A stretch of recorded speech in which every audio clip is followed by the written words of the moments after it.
তো কি করছো তোমরা সবাই? আর আজকে আমার হুট করে প্ল্যানিং হয়ে গেছিলো যে মামার বাড়ি যাবো, তো সেই জন্য দেরি না করে আমি আর আমার বোন বেরিয়েও পড়েছিলাম রেডি হয়ে। প্রথমেই গিয়ে একটু নিয়ে নিয়েছিলাম মিষ্টি। আমাদের কাছে ছিল একটাই সানগ্লাস, তো ওটাই এক্সচেঞ্জ করে করে পড়ছিলাম, একবার আমি আর একবার আমার বোন। আর আমার মনে হচ্ছিল আজকে গরমটা একটু বেশিই রয়েছে, তো আমরা যাবো মামার বাড়ি, আর লেট হবে না এটা তো হয়ই না। তো দেখো এর জন্য আবার একটু লেট হয়ে গেছিলো। অনেকক্ষণ দাঁড়িয়ে থাকার পর আমরা আবার যাওয়া শুরু করি। অবশেষে আমরা পৌঁছেও যাই আর একটু জলও খেয়ে নিই।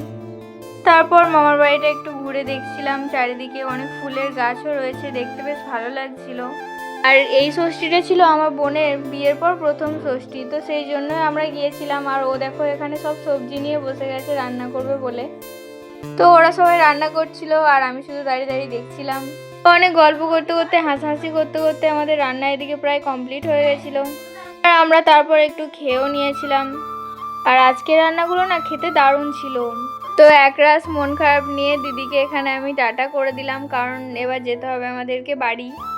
দেরি না করে আমরা বেরিয়েও পড়ি। আর এই ভাইটা তো সাইকেল থেকে দাঁড়িয়ে দাঁড়িয়ে পড়ে গেল। তারপর আমি জিজ্ঞেসও করেছিলাম ও কোথাও ব্যথা পেয়েছে কিনা, তো বললো যে না। সেই জন্য আর দেরি না করে আমরাও চলে আসি। আর এই জায়গাটা যদি কেউ চিনে থাকো তাহলে অবশ্যই কমেন্টে জানাবে। তো বাড়ি আসছিলাম, তাই বাড়ির জন্য একটু সিঙ্গারা মিষ্টি নিয়ে নিয়েছিলাম।